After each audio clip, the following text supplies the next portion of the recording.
Assalamualaikum warahmatullahi wabarakatuh. Saya Wahyu Aji Baskoro Jati.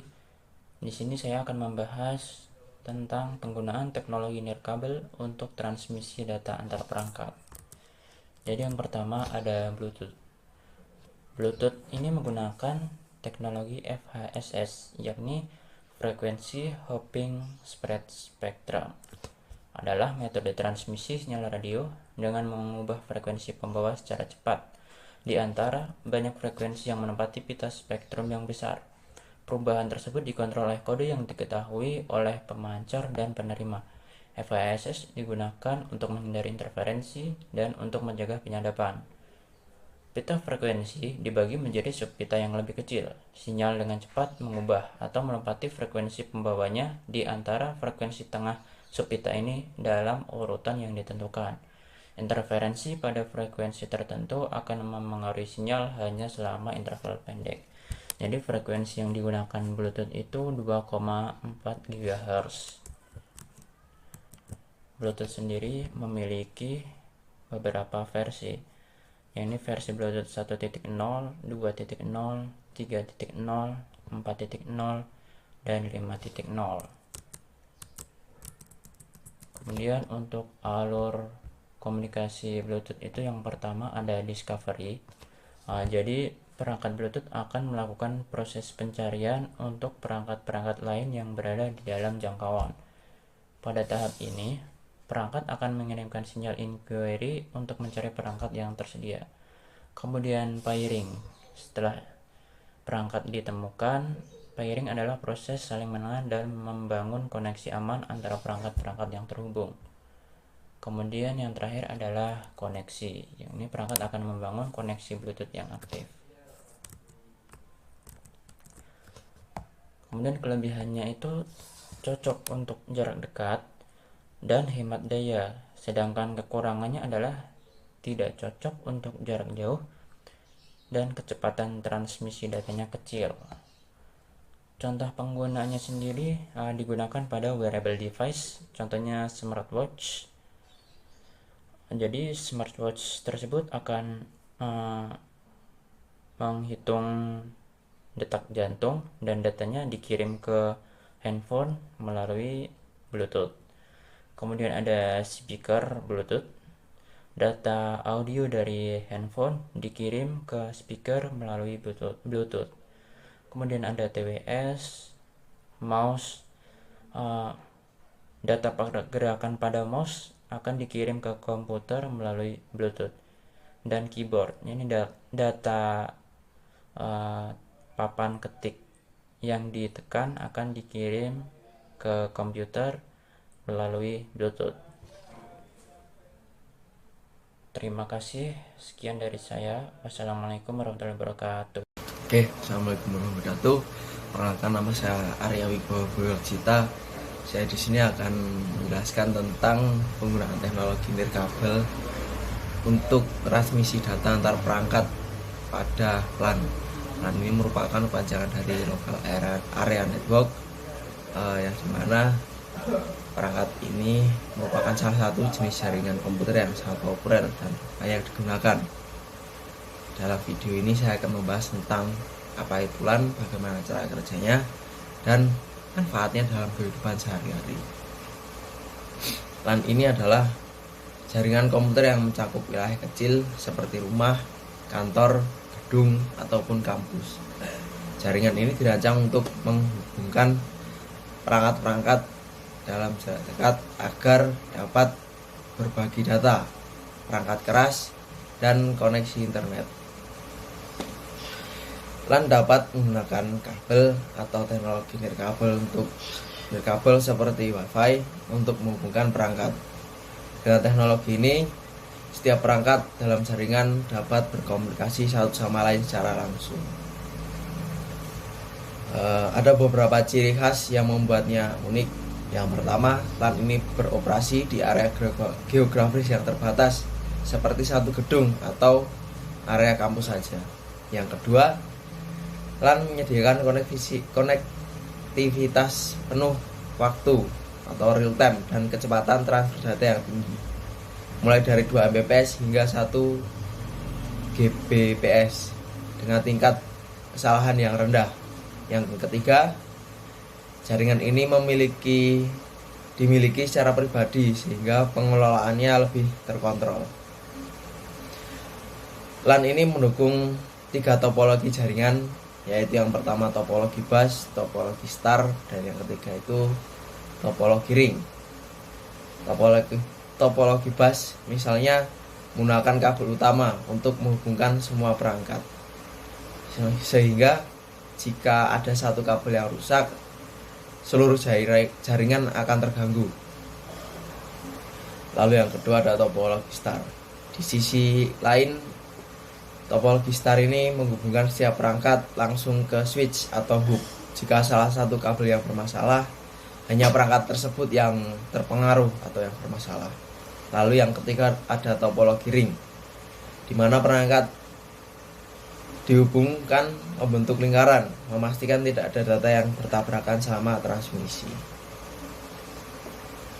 LAN ini memberikan berbagai manfaat seperti resource sharing, di mana perangkat seperti printer dan hard disk dapat digunakan bersama.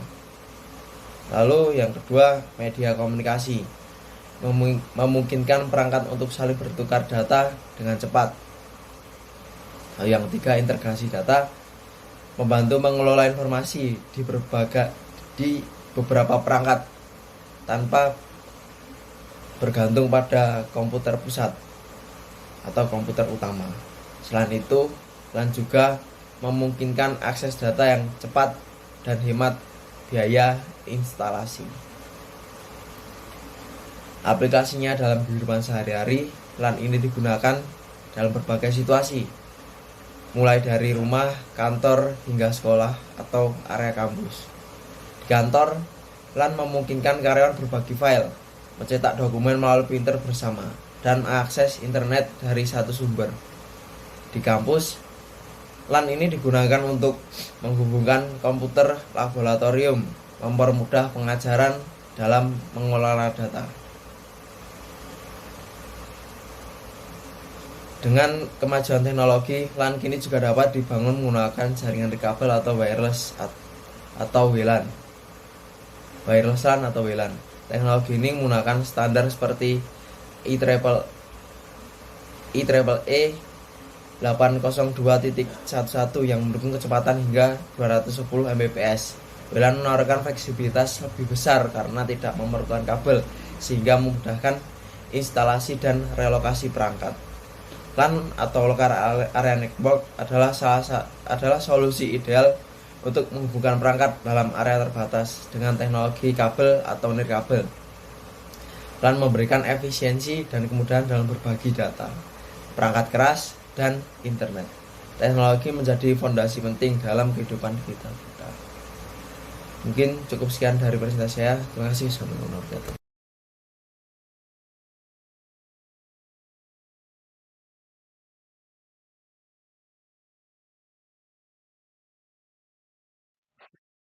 Halo, nama saya Reno Marial dan di sini saya akan membahas tentang Metropolitan Area Network atau MAN. Dibahas dari apa itu MAN itu sendiri dan juga bagaimana ciri-cirinya serta contohnya dalam implementasinya seperti apa. Dan juga saya akan membahas dari beberapa contoh soal yang nantinya akan dibahas. Lanjut ke penjelasan apa itu MAN itu sendiri. MAN itu sendiri adalah sebuah jaringan komputer yang mencakup wilayah geografis yang lebih luas dibandingkan local area network atau LAN, tetapi lebih kecil daripada wide area network atau WAN, di mana MAN ini digunakan untuk menghubungkan beberapa jaringan dalam satu kota atau wilayah metropolitan. Sebagai contoh, jaringan yang menghubungkan universitas, kantor pemerintahan, atau sistem transportasi publik. Beberapa ciri-ciri utama dari MAN itu sendiri adalah cangkupannya, yang dimana dia dapat mencakup sekitar 10 sampai 50 kilometer, di mana jangkauan jarak tersebut itu kurang lebih adalah ukurannya satu kota atau satu wilayah metropolitan. lalu memiliki kecepatan tinggi yang dimana dia memiliki kecepatan hingga 100 megabyte per second atau selebihnya. Lalu MAN ini sendiri sering berfungsi sebagai penghubung antara jaringan lokal atau LAN dan juga jaringan yang lebih besar atau WAN. Lalu dibandingkan dengan LAN, biaya pengelolaan MAN ini lebih tinggi dibandingkan LAN, di mana infrastrukturnya jauh lebih kompleks dibandingkan LAN. Dan juga kepemilikan dari MAN ini sendiri memiliki sarana publik ataupun private.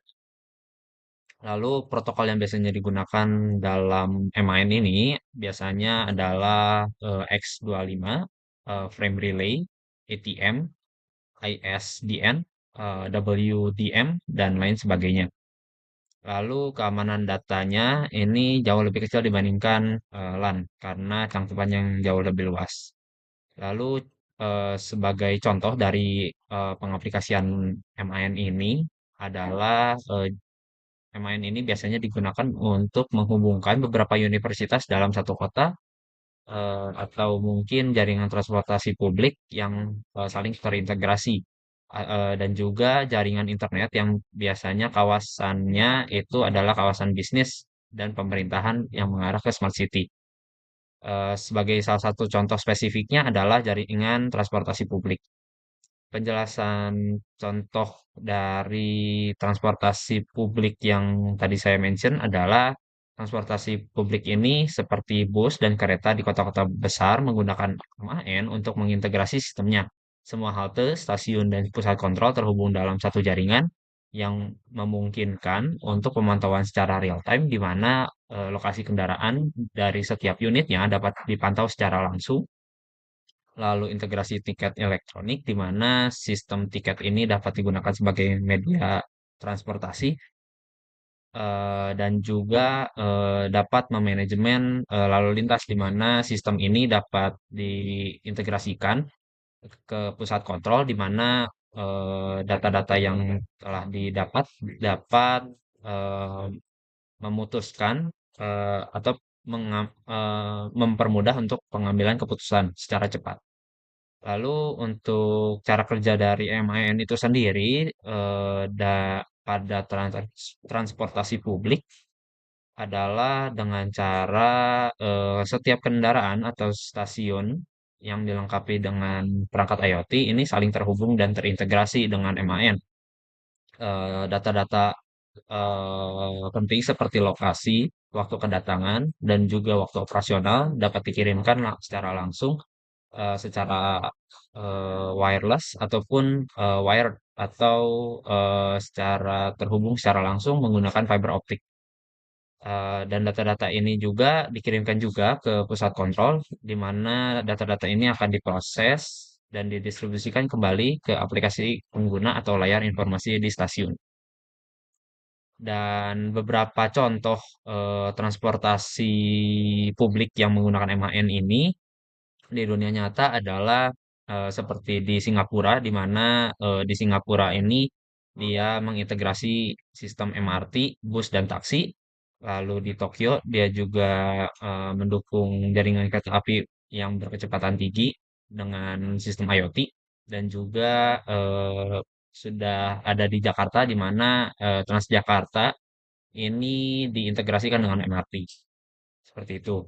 Kita masuk ke pembahasan contoh soal di mana nomor satu ini, berikut ini yang merupakan contoh penerapan MAN adalah A. Jaringan komputer dalam satu ruangan, B. Jaringan antar negara, C. Jaringan antar gedung dalam satu kota, atau D. Jaringan perangkat pribadi.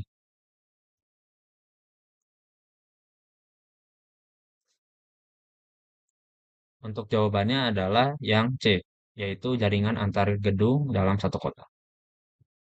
Lalu nomor dua, ini isian, di mana berikan contoh singkat pengembangan MAN yang dapat diterapkan di Indonesia. Nah, sebagai jawabannya, salah satu contohnya dari penerapan MAN di Indonesia adalah pada integrasi transportasi umum, di mana seperti ojek online, angkot, atau angkutan kota, dan juga bus kota dapat saling terintegrasi dalam sebuah aplikasi dan stasiun pemerintah perberhentian, membuat setiap stasiun memiliki waktu estimasi keberangkatan serta posisi dari setiap unitnya. Mungkin sekian, terima kasih. Assalamualaikum warahmatullahi wabarakatuh. Perkenalkan, saya Muhammad Irfan Zidni. Di sini, saya akan menjelaskan tentang teknologi nirkabel dan Regional Area Network atau RAN. Teknologi nirkabel adalah teknologi komunikasi yang memungkinkan pengiriman data tanpa menggunakan kabel fisik. Teknologi ini menggunakan gelombang elektromagnetik seperti gelombang radio, inframerah, atau gelombang mikro untuk menghubungkan perangkat. Teknologi nirkabel sangat penting dalam era modern karena mendukung mobilitas, fleksibilitas, dan konektivitas yang luas. Jenis teknologi nirkabel yaitu ada Wi-Fi, Bluetooth, LoRa dan Zigbee, NFC, dan infrared. Keuntungan dari teknologi nirkabel yaitu memungkinkan pengguna untuk tetap terhubung saat bergerak, tidak memerlukan instalasi kabel sehingga lebih mudah diterapkan di berbagai lingkungan, mengurangi kebutuhan akan infrastruktur kabel yang mahal. Selanjutnya, Regional Area Network adalah jenis jaringan komputer yang mencakup area geografis yang lebih luas dibandingkan Local Area Network atau LAN, tetapi lebih kecil dari Wide Area Network atau WAN. RAN biasanya digunakan untuk menghubungkan beberapa jaringan lokal yang berada dalam satu wilayah geografis tertentu, seperti kota, kabupaten, atau area regional lainnya. Karakteristik Regional Area Network yang pertama, jangkauan geografis meliputi area yang lebih besar daripada LAN, seperti beberapa kantor atau cabang dalam satu kota atau wilayah. Yang kedua, teknologi yang digunakan. Biasanya menggunakan teknologi seperti microwave, licensed line untuk menghubungkan lokasi yang berjauhan. Yang terakhir, fokus regional. Jaringan ini dirancang untuk memenuhi kebutuhan komunikasi dalam satu wilayah tertentu tanpa mencakup jaringan global seperti WAN. Contoh implementasi Regional Area Network. Yang pertama, jaringan pemerintah daerah. Pemerintah kota menghubungkan kantor wali kota seperti dinas-dinas, rumah sakit, dan sekolah dalam satu jaringan regional untuk berbagi data dan aplikasi. 2. Perusahaan multi cabang. Sebuah perusahaan retail menghubungkan kantor pusatnya dengan cabang-cabang dalam satu kota untuk sinkronasi data stok dan penjualan secara real time. 3. Universitas dengan banyak kampus. Universitas dengan beberapa kampus di satu kota mengimplementasikan RAN untuk berbagi sumber daya seperti perusahaan digital, data mahasiswa, dan sistem pembelajaran daring.